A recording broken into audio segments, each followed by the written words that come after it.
I was on my way to my daughter's house for dinner, looking forward to a warm family evening, when my lawyer sent me a message. Call me urgently. My heart skipped a beat. I dialed the number, and what he told me about my daughter shocked me. You won't believe what she wanted to do. Before we continue, please subscribe to the channel, and write in the comments what time it is where you are now. My hands were steady on the quarterly reports when my phone buzzed. The screen lit up with Michael's name. Call me immediately. Emergency regarding Etta. MR. The pen slipped from my fingers. 30 years of building Hansen Tech, and I'd never seen Michael Reed write emergency about family. I dialed before the screen went dark. Wiley?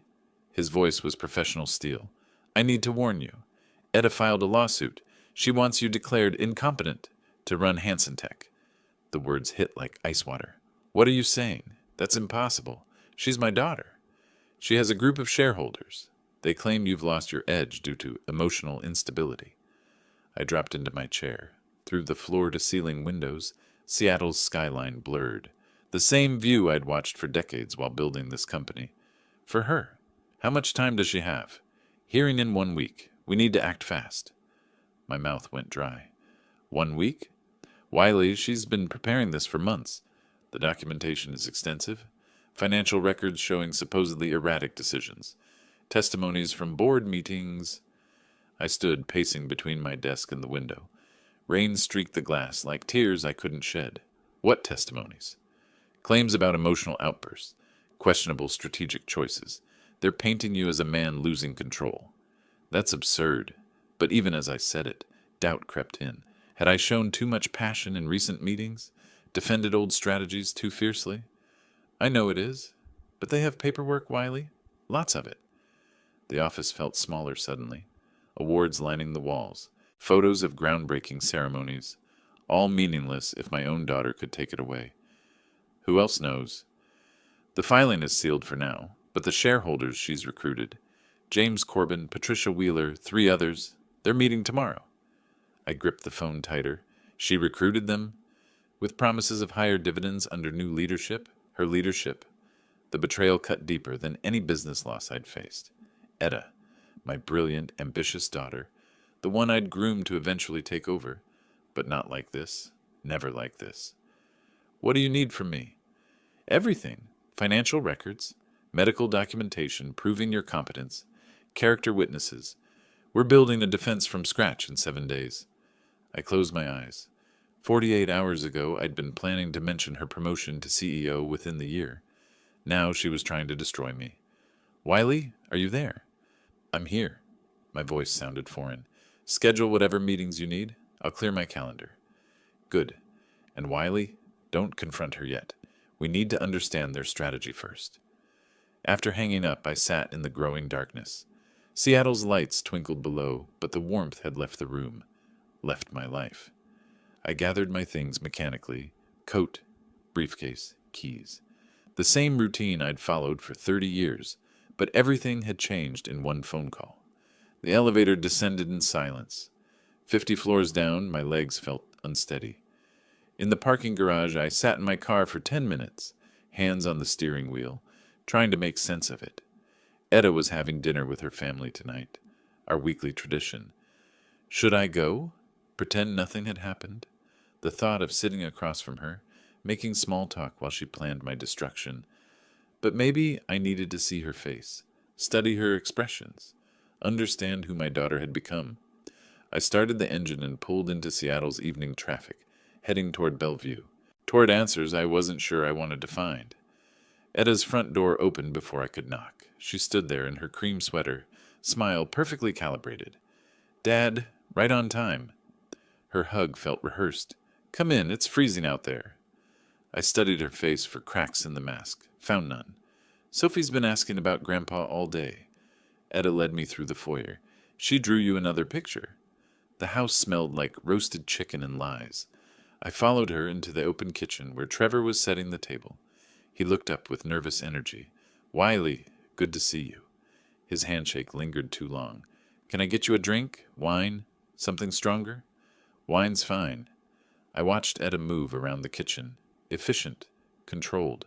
The same way she handled board meetings. Sophie bounded in wearing paint-stained overalls. "Grandpa!" I lifted her easily, grateful for something genuine in this house of pretense. "What's this I hear about a picture?" "It's us at the office. See, that's you at your big desk, and that's me in the spinning chair." She thrust a crayon drawing at me. Stick figures in what resembled Hansen Tech's logo colors. Innocent, trusting, everything her mother wasn't. "It's beautiful, sweetheart." I kissed her forehead, catching Etta watching us. Something flickered across her expression. Guilt? Calculation? "Sophie, wash your hands for dinner," Trevor said, his voice too bright. Etta moved between stove and counter with practiced efficiency. "Dad, you look tired. Maybe you should rest more?"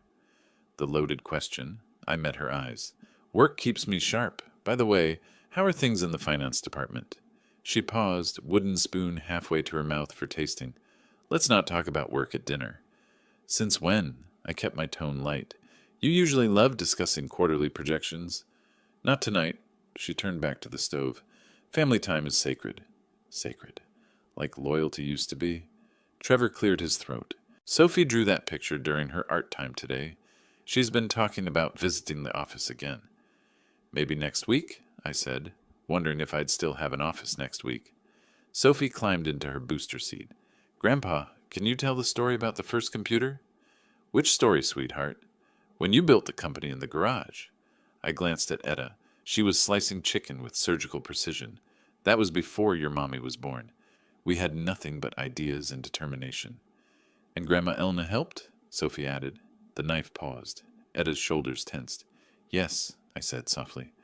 "Grandma Elna helped with everything." Silence stretched. Trevor filled it by turning on background music, something classical and safe. Dinner proceeded with artificial normalcy. Sophie chattered about preschool. Trevor discussed his latest architectural project. Etta asked polite questions about my health, my sleep, whether I was eating properly. Every word felt like reconnaissance. "The chicken is excellent," I said. "Mom's recipe." Etta's voice carried an edge. She always said cooking was about love, not perfection. Another loaded statement. Elna had said that, usually while trying to get me to spend less time at the office. She was wise about many things. Yes, she was. Etta's fork clicked against her plate. She understood priorities. The accusation hung in the air. Sophie looked between us, sensing the undercurrent. "Grandpa, why are you sad?" Out of the mouths of babes. "I'm not sad, sweetheart. Just thinking." "About what?" "About how much I love our family dinners." Etta's eyes met mine across the table. For a moment, I saw the little girl who used to wait by the window for me to come home. But the moment passed. "More wine?" Trevor asked, already reaching for the bottle. The evening crawled forward. Dessert, coffee, Sophie showing me her latest drawings, normal family rituals masking extraordinary betrayal. At 8:15, I stood to leave. "Thank you for dinner. As always, it was perfect." Etta walked me to the door. "Dad, are you sure you're okay? You seem different tonight." I studied her face. The concern looked genuine. Maybe it was. Maybe she'd convinced herself this was for my own good. "I'm fine, sweetheart. Just reflecting on how much Hansen Tech means to me, to our family." Something shifted in her expression. Guard going up. "Drive safely. The roads are slick tonight." I kissed her cheek. She didn't pull away, but she didn't lean into it either. "Good night, Etta." "Good night, Dad." The door closed behind me with a soft click. I stood on her front steps, rain beginning to fall again. Through the window I could see her clearing dishes, moving efficiently, methodically, planning my destruction. I parked overlooking Lake Union, city lights reflecting off the black water. My hand shook as I dialed Michael again. "Wiley, how did dinner go?" "Like a performance. She knows how to act concerned while stabbing me in the back." Rain drummed on the windshield. "Tell me everything." "She's been preparing for 6 months. She has records of your emotional outbursts at meetings." "What outbursts?" "I've always controlled myself." "The Anderson acquisition meeting. When you rejected their lowball offer, apparently you raised your voice. She documented it as irrational anger threatening company relationships." I remembered that meeting. I'd been passionate, not angry. There was a difference. "What else?"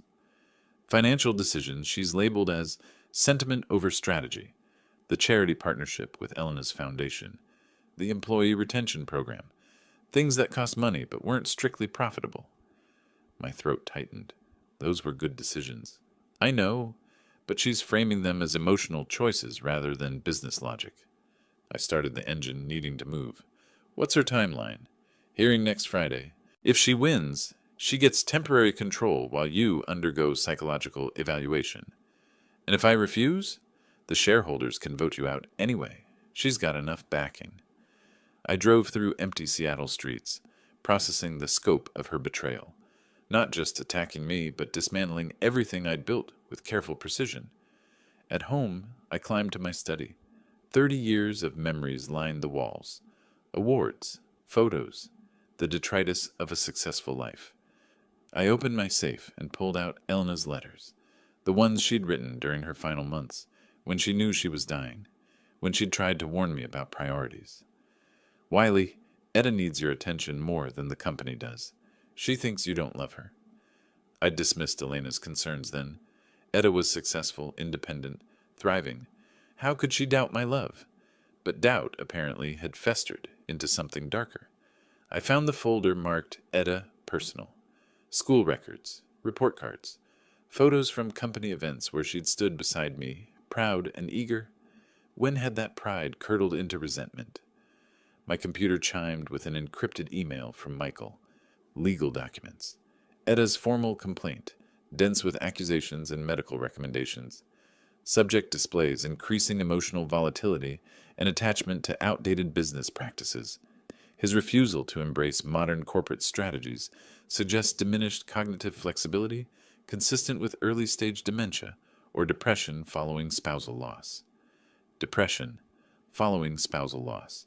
They were using Elena's death against me, using my grief as evidence of incompetence. I poured 3 fingers of scotch and kept reading. Character witnesses who'd testified to my declining judgment.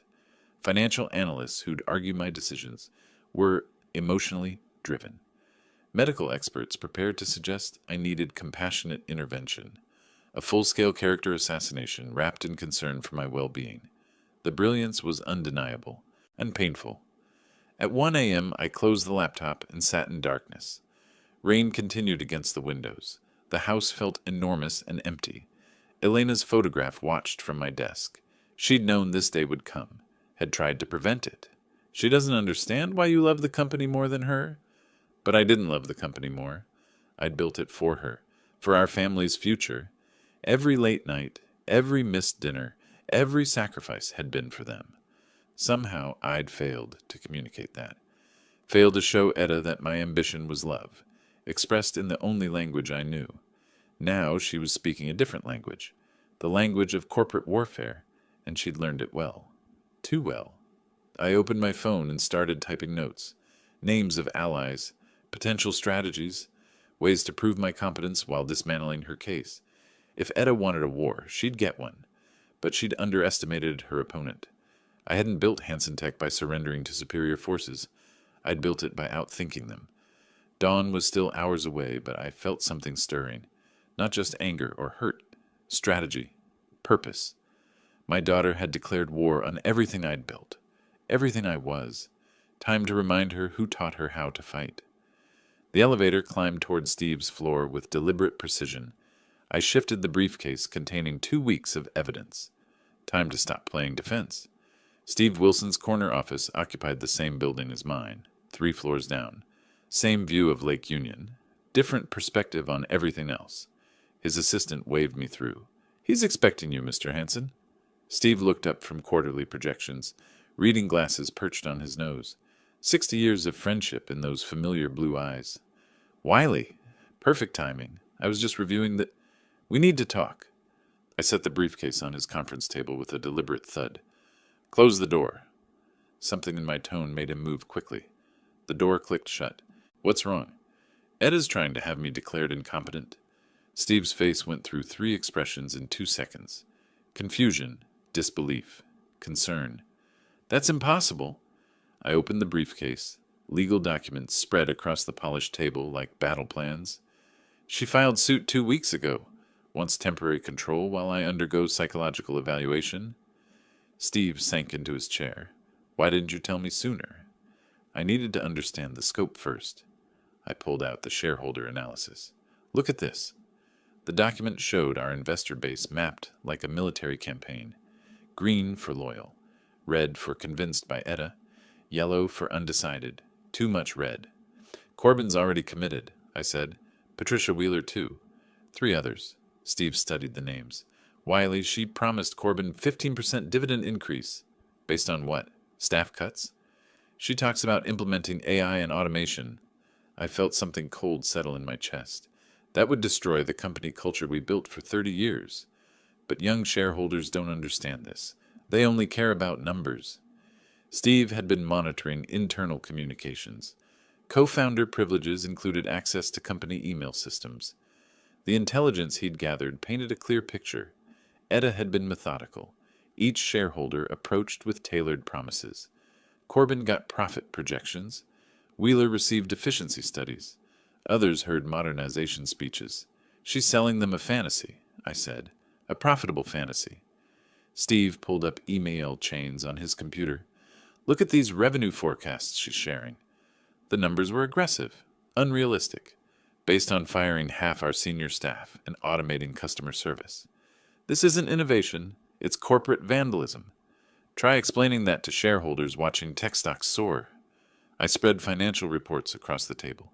Our actual performance over 3 years. Steady growth, consistent profits, satisfied employees. We've averaged 12% annual growth, I said. Our retention rate is 94%. Customer satisfaction scores are industry leading. But she's promising 25% growth through strategic restructuring. The phrase made me sick. Strategic restructuring. Corporate speak for destroying lives. What about Corbin? Is he completely lost? Steve leaned back. Maybe not. He respects long-term stability, but he's scared of missing the next big wave. Then we remind him what happens to companies that chase every trend. I pulled out a folder marked Competition Analysis. Companies that had followed Etta's preferred strategy. Most had imploded within 5 years. Remember TechFlow Industries? Steve nodded grimly. Automated everything. Stock price tripled. Then customer service collapsed. Exactly. They're worth 20% of their peak now. We spent the next hour mapping strategy. Which shareholders could be saved? What evidence would convince them? How to present our case without seeming desperate. The rain outside had intensified. February in Seattle meant constant gray skies. Perfect weather for corporate warfare. There's something else, Steve said quietly. Her legal representation. Laura Blake. Michael briefed me. She's good, aggressive. Turns courtrooms into theater. Then we give her a better show. Steve's computer chimed with a calendar reminder.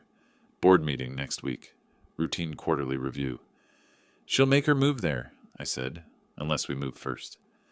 I closed the briefcase, but left the analysis documents spread across Steve's table. Visual evidence of our campaign. Schedule a meeting with Corbin, I said. This week, private lunch. What's your angle? Fear. Show him what happens to investors who bet against proven leadership. Steve was already reaching for his phone, scrolling through contacts. Thursday work? Morton's downtown. Perfect. Neutral ground. The afternoon light was fading outside. In 2 hours, I'd transformed from victim to general. Etta wanted a war. She'd get one. But she'd underestimated her enemy. I hadn't built Hansen Tech by surrendering to superior forces. I'd built it by outthinking them. Michael's law office occupied the 20th floor of Columbia Center, all mahogany and leather-bound authority. I arrived 10 minutes early, briefcase heavy with Steve's intelligence. The receptionist offered coffee. I accepted. This would be a long morning. Mr. Hansen? Michael appeared in his office doorway. Ready for war? His conference room had been transformed into a command center. Etta's lawsuit documents covered one wall. My defense materials occupied another. Between them, empty space waiting for battle plans. Show me everything, I said. Michael lifted a thick folder. Etta's official filing, 47 pages of accusations, evidence, and medical recommendations. I flipped through pages of surgical character assassination. Every passionate defense of company values, reframed as emotional instability. Every innovative risk repositioned as declining judgment. She claims you've lost touch with market reality. Our profits grew 12% last year, but she says that's due to her initiatives, not yours. Classic Etta, rewriting history with herself as the hero. What about her evidence? Michael pulled out a separate stack. 6 months of documentation, meetings where you allegedly showed inappropriate emotional responses, financial decisions she labels as sentiment over strategy, the Anderson acquisition, the charity partnership with Elena's foundation, the employee retention program. All good decisions, all profitable in the long term, all dismissed as emotional weakness. And her legal representation? Laura Blake. Michael's expression darkened. 38 wins in 42 competency hearings. She specializes in family business disputes. Meaning, she knows how to make loving fathers look like declining patriarchs. I studied Blake's photograph on Michael's computer. Sharp features, predatory smile, woman who'd built a career on destroying family legacies. Laura Blake is known for turning court sessions into theater. Then we write a better script? Michael pulled out our defense strategy, character witnesses, financial evidence, medical evaluations proving my mental acuity. I've scheduled cognitive assessments with 3 independent doctors. Blood work, psychological evaluation, complete physical. Overkill? Necessary. Blake will question your competence from every angle. The irony was bitter. At 62, I was sharper than most men half my age. But Etta had weaponized my grief over Elena's death. She's claiming delayed trauma response? Emotional deterioration following spousal loss, manifesting in poor business judgment and increased volatility. Using Elena's memory against me, the calculation was breathtaking. What's our counter strategy? Michael smiled for the first time that morning. Turn her greatest strength into weakness. He spread out our own evidence. Etta's promises to shareholders, unrealistic financial projections, email chains showing her 6-month deception campaign. We're filing a countersuit. For what? Breach of fiduciary duty, conspiracy to defraud shareholders, intentional infliction of emotional distress. The last charge felt personal, which it was. Will it work? It'll force her to defend her own actions instead of just attacking yours. Michael produced a formal document, our counter lawsuit. 23 pages of legal accusations wrapped in corporate language. She'll be furious. Good. Angry people make mistakes. I signed the papers with steady hands. No trembling now, just cold determination. When do we file? Today. Blake will have it by 5 p.m. The rain outside had turned to sleet. February in Seattle was always brutal. Perfect weather for legal warfare. One more thing, Michael said. The hearing date. March 15th. 3 weeks, I calculated rapidly. Enough time to prepare witnesses? If we move fast. Michael's assistant knocked. Excuse me. Mr. Wilson is here for the 11:30 appointment. Steve entered carrying his own briefcase. The alliance was expanding. Gentlemen, he said, ready to save our company. The 3 of us stood around the conference table looking at evidence of family betrayal, spread across polished mahogany. Etta wanted to play legal games, I said. Now she gets to learn the rules. Outside, Seattle's skyline disappeared into gray mist. But inside this room, clarity was crystallizing. War had been declared. Positions had been chosen. Time to remind my daughter who taught her how to fight. I arrived 15 minutes early, choosing the table by the window overlooking the market's controlled chaos. March in Seattle brought tentative spring warmth, vendors hawking early flowers beneath cloudy skies. The coffee was bitter, appropriate. Etta appeared at 2:15 sharp, dressed in her charcoal business suit, armor for battle. She surveyed the CAF before approaching, calculating exits and witnesses. Dad, she sat across from me, maintaining distance. Thank you for coming. Your message said it was important. I studied her face. She looked tired, thinner than at our last dinner. Carrying the weight of deception wasn't easy, even for her. How's Sophie? Fine. Asking about you. The words carried accusation. I was the absent grandfather, the workaholic father, the man who chose business over family. And Trevor? Busy with his projects. Her voice was carefully neutral. We were dancing around the real conversation. Two combatants testing defenses before engaging. Etta, why didn't you come to me directly? Something flickered in her expression. Surprise? Guilt? About what? Still maintaining the lie. Impressive. About your concerns, your ideas for the company, your plans. When I tried, you were always busy with the company. There it was, the heart of everything. I built this for you. Her laugh was bitter. No, Dad. You built it for yourself. I was just an addition. The accusation hit like a physical blow. That's not true. Isn't it? She leaned forward, anger breaking through careful control. Every family dinner interrupted by business calls. Every vacation cut short for meetings. Every school play you missed because of board presentations. Memories flooded back. Elena's disappointed faces, Etta's resigned acceptance when I couldn't attend her college graduation ceremony. I was providing for our family. You were feeding your ego. Silence stretched between us. Market vendors called their prices outside. Normal life continuing while we dissected 35 years of accumulated hurt. I want to modernize the company, but you block all my initiatives. I want to preserve what works. What works? Her voice rose slightly. Dad, we're falling behind. Tech companies are outpacing us. Our systems are outdated. Our methods are antiquated. Our methods built something lasting, something dying. She pulled out her phone, showing me industry projections, charts and graphs that painted Hansen Tech as a dinosaur waiting for extinction. Automation could increase our efficiency by 40%. AI implementation could cut operational costs in half. Remote work options could expand our talent pool globally and eliminate half our workforce in the process. Some positions would be restructured, destroyed. I finished.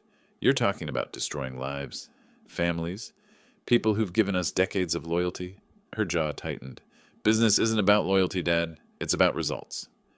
When did you become so cold? When I realized sentiment doesn't pay dividends. The words hung between us like a blade. This wasn't my daughter speaking. This was someone else entirely. Who taught you that? You did. She met my eyes directly. Every time you chose the company over us. Every time you proved that success mattered more than people. I felt something break inside my chest. Not anger, not betrayal, understanding. You never meant a lot of things, Dad. She gathered her phone and purse. But intentions don't change results. Etta, wait. She stood, looking down at me with Elena's eyes in a stranger's face. I'm not the little girl waiting by the window anymore. I don't need your approval. I don't need your permission. And I don't need your company. But you want it. I want to save it. From you. She turned and walked toward the exit, heels clicking against hardwood floors. At the doorway, she paused. Give Sophie my love. Then she was gone, disappearing into the market crowd. I sat alone with cold coffee and colder understanding. My daughter wasn't just taking my company. She was taking revenge for 35 years of perceived neglect. And maybe she was right. The courthouse steps were slick with morning rain. I climbed them slowly, briefcase in hand, watching Etta's legal team arrange themselves like predators. Laura Blake stood at their center, sharp suit gleaming under gray Seattle skies. Etta wore navy blue, conservative, competent, the dutiful daughter protecting family assets from a declining patriarch. She didn't meet my eyes. Inside, the courtroom buzzed with quiet energy. Shareholders filled the gallery. Business reporters, curious attorneys drawn by family drama played out in public. Michael touched my arm. Remember, stay calm. Answer clearly. Judge Harrison called court to order. 70 years old, silver hair, reputation for no-nonsense proceedings. Case number 2025-347, Hansen versus Hansen Tech Incorporated. Laura Blake rose like a striking snake. Your Honor, this case concerns an aging executive whose judgment has become compromised by grief and stubbornness. She walked toward the jury box, gesturing elegantly. Performance art masquerading as legal argument. Mr. Hansen has lost the ability to make rational decisions. His emotional attachment to outdated business practices threatens shareholder value and employee security.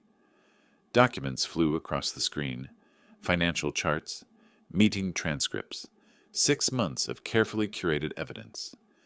The plaintiff, Ms. Etta Hansen Miller, seeks temporary guardianship to protect the company her father built from his own declining capabilities.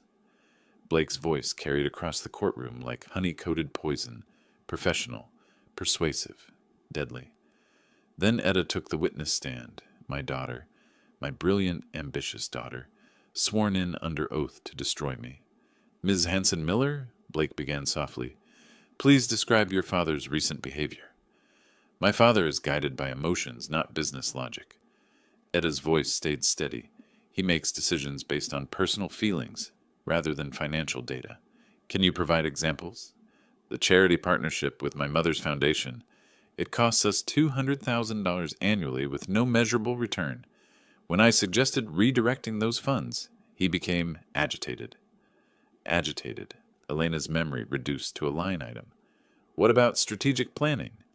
He refuses to consider automation or AI integration, claims it would destroy company culture. Meanwhile, our competitors gain market share through technological advancement. Blake nodded sympathetically. How has this affected company performance? We're stagnating. Growth has slowed. Efficiency metrics lag behind industry standards. Lies wrapped in half-truth. Our growth was steady, sustainable. Our employees were loyal because we treated them as people, not resources. In your professional opinion, what does the company need? Fresh leadership, modern strategies. Focus on profits rather than sentiment. The words hit like physical blows. This wasn't my daughter speaking. This was someone else entirely. Michael's cross-examination was surgical. Ms. Hanson Miller, what was Hanson Tech's profit margin last quarter? 12%. And the quarter before? 11.7%.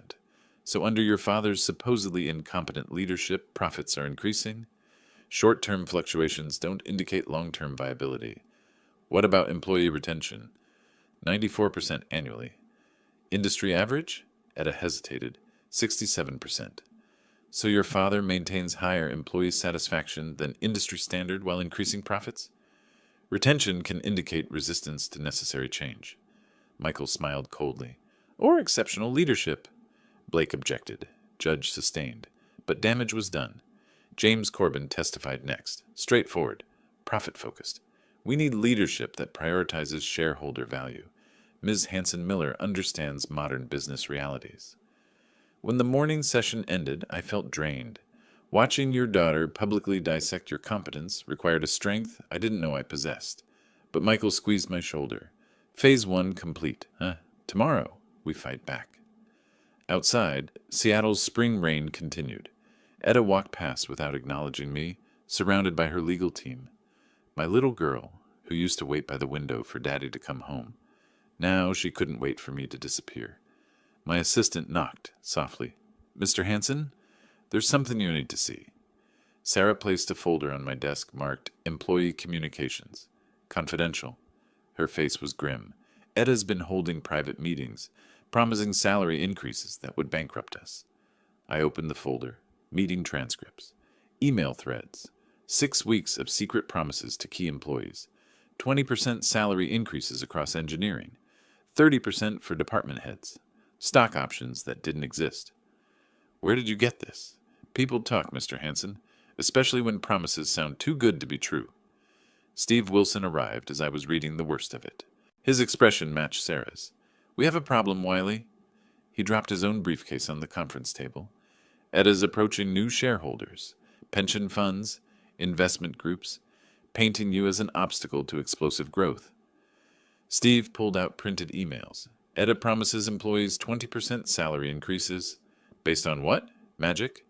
She's telling them automation will cut costs so dramatically that massive raises are inevitable. The mathematics were impossible. Even full automation wouldn't generate enough savings for her promised increases. She's committing fraud. Gets better.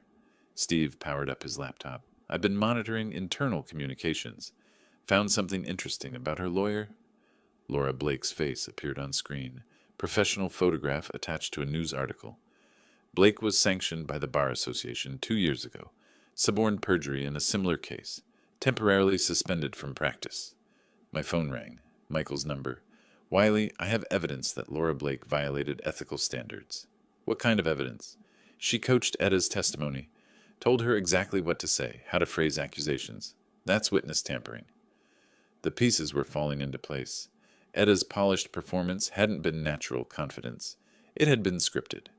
More importantly, Michael continued, I found financial irregularities in Etta's account management. What irregularities? Etta transferred funds between accounts without your consent. 3 separate occasions. Total amount, $847,000. The number hit like ice water. For what? Legal fees, consultant payments, campaign expenses for her takeover bid? I looked at Steve. His expression confirmed he was hearing this too. That's embezzlement. Technically, it's unauthorized use of corporate funds. But yes, it's criminal behavior. Steve leaned forward. This could change the case direction. More than change it, this could destroy her. The irony was bitter. My daughter had wanted to prove my incompetence by demonstrating her own criminal stupidity. I walked to the window, looking out at Seattle's skyline, the city where I'd built everything, where Elna had lived and died, where our family had grown and fractured. Michael, how do we present this? Carefully. We don't want to look vindictive, just competent. And Blake's ethics violations? I'll file a complaint with the Bar Association, simultaneously present evidence to the judge. Steve was organizing documents across my conference table. Financial records, employee communications, email chains showing Etta's deception. The question is timing, I said. Next hearing is Monday. Blake will expect us on defense again. Instead, we attack. I studied the evidence spread across my office. 30 years of building a company, and my daughter had tried to destroy it with 6 months of lies. But lies eventually revealed themselves. Schedule a meeting with our character witnesses. I want them prepared for aggressive cross-examination. Steve nodded. Already done. Patricia from accounting, David from engineering. They'll testify to your competence and her deceptions. What about the employees she made promises to? Most are confused. They trusted her, but the numbers don't add up. The late afternoon sun slanted through my office windows. Seattle, in April, could be beautiful when the rain stopped. I'll head home early, I said. Plan our presentation tonight. Steve gathered his documents. We've got enough ammunition to sink a battleship. Let's hope we can aim it accurately. After they left, I sat alone in my office. The silence felt different now. Not empty. Focused. Tomorrow we'd remind everyone who built Hansen Tech, and why it deserved better than my daughter's desperate ambitions. The courthouse felt different this time. Tension crackled like electricity as all parties assembled. Etta sat with Blake, confident from their previous performance. They hadn't seen what was coming. Judge Harrison called court to order. Mr. Reed, you may present additional evidence. Michael rose slowly, deliberately, a predator who'd found wounded prey. Your Honor, the plaintiff conducted unauthorized financial operations. Blake shot to her feet. Objection! This is beyond the scope. Overruled. Continue, Mr. Reed. Michael approached the evidence table like a surgeon selecting instruments. During discovery, we found 3 unauthorized transfers from corporate accounts. Total amount, $847,000. The number echoed through the courtroom. Etta's face went pale. These funds were used to finance Ms. Hansen-Miller's legal campaign against her father, without board approval, without documentation, without authorization. Michael projected bank statements onto the courtroom screen, dates, amounts, recipient accounts. This constitutes embezzlement of corporate funds. Blake was scrambling. Your Honor, these accusations are desperate attempts at discreditation. Desperate? Michael smiled coldly. These are bank records. Mathematics doesn't lie. He turned toward Etta. She looked smaller somehow. The confident executive replaced by a trapped woman watching her world collapse. Furthermore, we have evidence of witness tampering. Blake's composure cracked completely. That's preposterous. Ms. Blake coached her client's testimony, provided specific phrases, emotional cues, strategic answers. We have recordings. Judge Harrison leaned forward. Recordings? Office security cameras with audio capability. Ms. Blake's coaching sessions were inadvertently recorded during building security sweeps. The judge's expression darkened. I want those recordings reviewed immediately. When my turn came to testify, I felt calm, centered, ready. Mr. Hansen, Michael began formally, how long have you managed Hansen Tech? 30 years. I founded the company in 1995 with $50,000 borrowed against my house. Current annual revenue? $247 million. Net profit? $29.6 million. Employee count? 2,047. Have you been declared incompetent by any medical professional? No. I underwent comprehensive evaluation last month. Cognitive function tests, psychological assessment, physical examination. All results were normal for my age.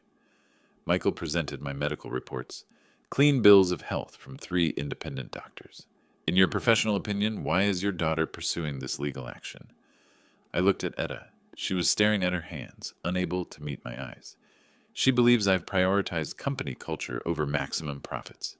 She wants to implement automation and cost-cutting measures that would eliminate jobs and reduce employee benefits. Is profit maximization always the correct business strategy? No. Sustainable growth requires balancing profitability with employee satisfaction, customer loyalty, and community responsibility. How has this philosophy affected company performance? We've maintained consistent growth for 30 years. Employee retention exceeds industry standards. Customer satisfaction scores remain in the 95th percentile. Michael nodded. I've managed this company for 30 years and know every number, every employee, every strategic decision. My daughter wants to sacrifice long-term stability for short-term gains. Blake's cross-examination was desperate. Mr. Hansen, isn't it true that you've resisted modernization? I've resisted reckless change. Technology serves business goals, not the reverse. Your daughter claims you're emotionally unstable. My daughter is young and impatient. She confuses passion with instability, conviction with stubbornness. She says you make decisions based on sentiment. I make decisions based on experience. 30 years of building something lasting. Blake kept attacking, but her arrows were missing their target. The evidence was overwhelming. Etta had overplayed her hand spectacularly. When Corbin testified again, his confidence had evaporated.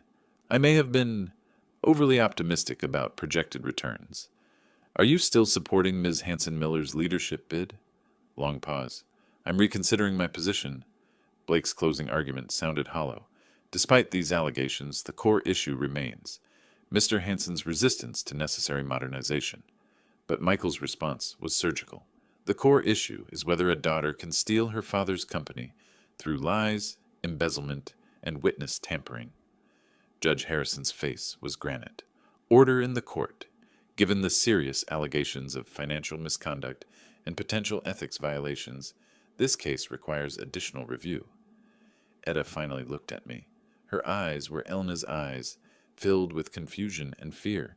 The court will reconvene in 1 week for final decision. As the courtroom emptied, Etta approached slowly. Dad?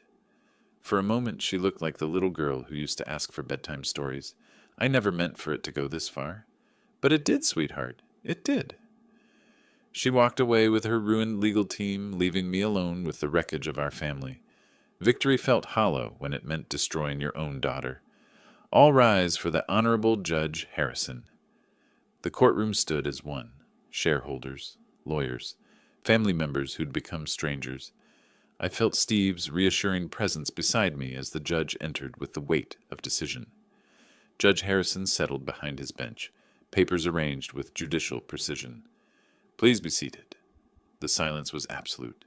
3 months of family warfare reduced to this moment. In the matter of Hansen versus Hansen Tech Incorporated, I have reached my decision. My heart hammered against my ribs. Across the aisle, Etta sat rigid in her chair, Laura Blake's hand on her shoulder. After reviewing all evidence, testimony, and documentation, the court finds no grounds for declaring Mr. Hansen incompetent to manage his business affairs. Relief flooded through me like warm water, but it felt hollow. Furthermore, the evidence of financial irregularities and potential witness tampering raises serious concerns about the plaintiff's conduct. Etta's shoulders sagged. The fight went out of her completely. The case is dismissed. Mr. Hansen retains full control of Hansen Tech Corporation. Steve leaned forward. Justice has prevailed. But justice felt cold when it meant destroying your daughter. Michael shook my hand professionally. Congratulations, Wiley. Your competency has been vindicated. Vindicated. The word tasted bitter. Across the courtroom, James Corbin was already moving toward us, opportunistic as always. Mr. Hanson, I want to express my full confidence in your continued leadership. Yesterday he was backing Edda's revolution. Today he was my loyal supporter. Of course, James. Business as usual. Laura Blake gathered her papers with mechanical precision. Her career had taken a significant blow. Edda sat motionless, staring at her hands. The courtroom began emptying. Reporters scribbled notes. Shareholders whispered strategies. Normal people returning to normal lives after watching a family tear itself apart. But I couldn't move. Victory should feel better than this. Steve touched my arm. You did what you had to do. Did I? Or did I just prove Edda right about my priorities? You protected what you built. What we built. The company was safe. My reputation intact. The shareholders reassured. Everything I'd fought for preserved, except my relationship with my daughter. Edda stood slowly, gathering her purse. Trevor waited by the courtroom doors, relief evident on his face. The ordeal was over for him too, but she looked so small, so defeated. I made a decision that surprised even me. Edda, she turned, eyes red-rimmed but dry. No tears left. Dad, this doesn't have to be the end of our story. Something flickered in her expression. Hope? Fear? I lost everything. No, you only lost a battle, not the war with life. Steve was watching us carefully. Michael pretended to organize papers while listening. Can we talk? Privately? Edda glanced at Trevor. He nodded encouragingly. Not here, she said quietly. Coffee? Somewhere neutral? I need time to process this. Of course, but Edda? I stepped closer. You're still my daughter. You're still brilliant. You're still capable of great things. Her composure cracked slightly. Even after everything I did? Especially after everything you did. It took courage to challenge me, even if the method was wrong. She looked at me with Elena's eyes, confused and hurt, but seeing something new. I'll call you next week. It wasn't much, but it was a beginning. As she walked away with Trevor, I felt something I hadn't expected. Not victory, not vindication. Hope. The company was mine. The family could still be saved. And maybe, just maybe, we could build something better together. 10 days of waiting had led to this bench overlooking Lake Union. The water sparkled in late afternoon sun, Seattle's skyline rising like promises behind the trees. I'd arrived early, needing time to prepare. This conversation would determine whether we had a future or just a legal past. Edda appeared at 3:15, walking slowly across the grass. She wore jeans and a simple sweater, no business armor, no defensive walls, just my daughter. Dad, she sat beside me, maintaining careful distance. Thank you for coming. I've been thinking about what you said, at the courthouse. The lake lapped against the shore. Joggers passed. Normal life continuing while we attempted to rebuild ours. Dad, I never felt like you were proud of me. The words hit like physical blows. Edda? Every achievement felt invisible. Every success seemed less important than the next board meeting. I turned to face her fully. I was always proud of you. I just didn't know how to show it. Mom tried to tell you.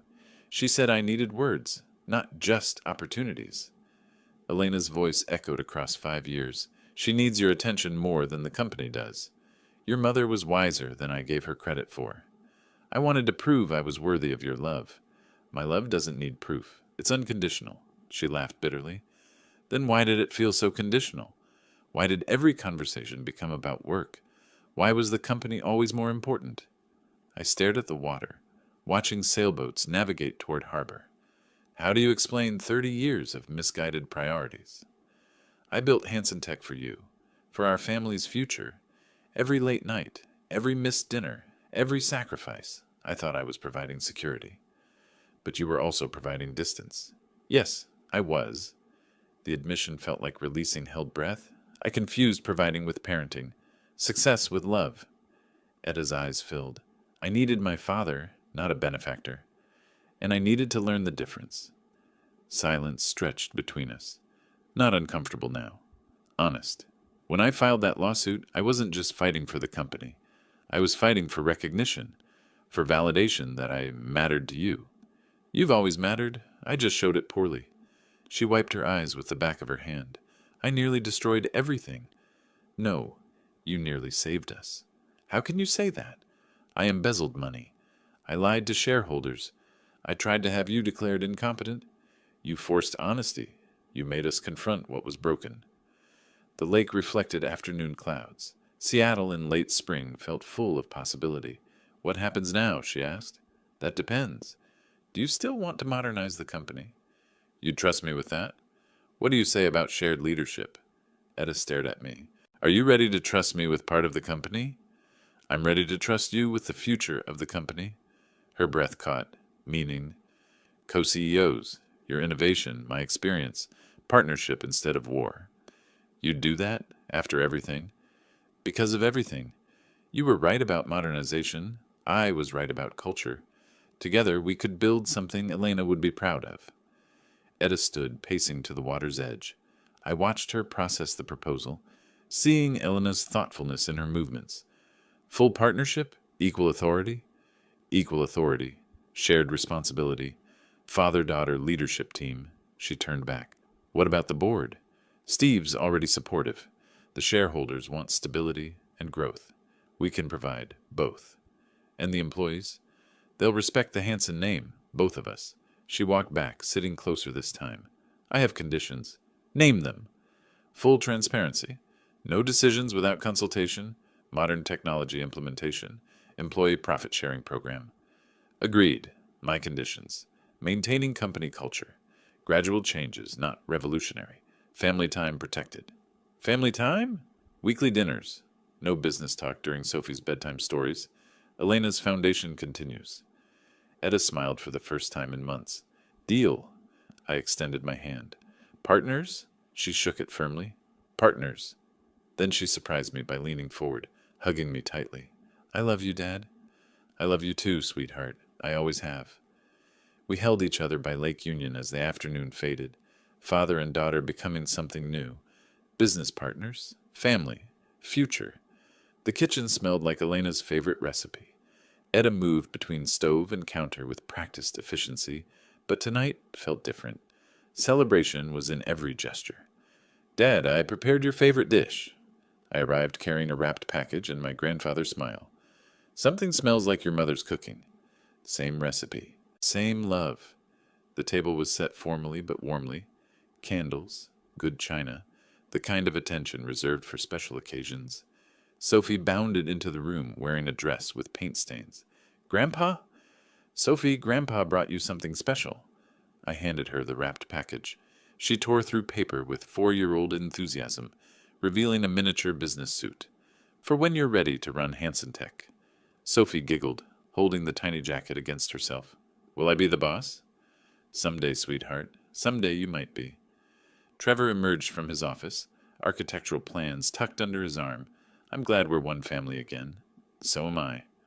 I meant it completely. Dinner conversation flowed naturally. Sophie chattered about preschool. Trevor discussed his latest project, a children's museum downtown. Etta shared preliminary plans for Hanson Tech's technological modernization. Gradual implementation, she emphasized, respecting existing staff while improving efficiency. The best of both worlds, I agreed. After dessert, Etta produced a manila folder. Ready to make this official? The partnership agreement was elegant in its simplicity. Shared authority, complementary responsibilities, dispute resolution protocols. Everything two stubborn business leaders needed to work together. Sophie, are you not sad anymore? I looked down at my granddaughter, who was observing us with childlike wisdom. No, sweetheart. Now Grandpa is happy. Because Mommy and Grandpa are friends again? Because we're family again? I signed the documents with steady hands. Etta followed, her signature bold and confident. Trevor produced champagne from the refrigerator. I thought we might celebrate. Perfect timing. We stood in the dining room, glasses raised, 4 generations of family, past, present, and future, united again. To Hanson Tech's new future, Etta declared. To family partnerships, I added. To not fighting anymore, Sophie contributed solemnly. We laughed, us clinking glasses carefully to include her apple juice. Trevor raised his glass higher. To Elena, who would have loved seeing this moment. To Elena, we echoed. I felt her presence in the room, in Etta's smile, in Sophie's laughter. in the possibility of healing. The champagne tasted like hope. "What happens Monday?" Sophie asked. "Monday, Mommy and Grandpa go to work together," Etta explained. "Like a team?" "Exactly like a team." I picked up Sophie, spinning her gently. "The best team in Seattle." Outside, summer was beginning. Long days, warm nights, new possibilities. Inside, we were beginning too. Not the same family we'd been before the war. Something better. Something honest. As evening deepened, we moved to the living room. Sophie showed me her latest drawings. Etta and Trevor planned next week's schedule. Simple domestic moments that felt profound after months of legal warfare. At 8:30, I prepared to leave. Arms full of Sophie's artwork, heart full of possibility. "See you Monday, partner," Etta said. "See you Monday, daughter." The drive home took me through Seattle's familiar streets, past Hansen Tech Tower, past the courthouse where we'd fought, past Pike Place Market where truth had first emerged, all of it leading to tomorrow, to partnership, to family, to the future Elena had always envisioned for us. I parked in my Capitol Hill driveway and sat for a moment, looking at Sophie's drawings. Stick figures labeled Grandpa and Mommy, working together at big desks. A 4-year-old's vision of harmony. Perfect business plan. If you like this story, please like this video, subscribe to the channel, and share your impressions of this story in the comments. To listen to the next story, click on the box on the left. Thank you for watching.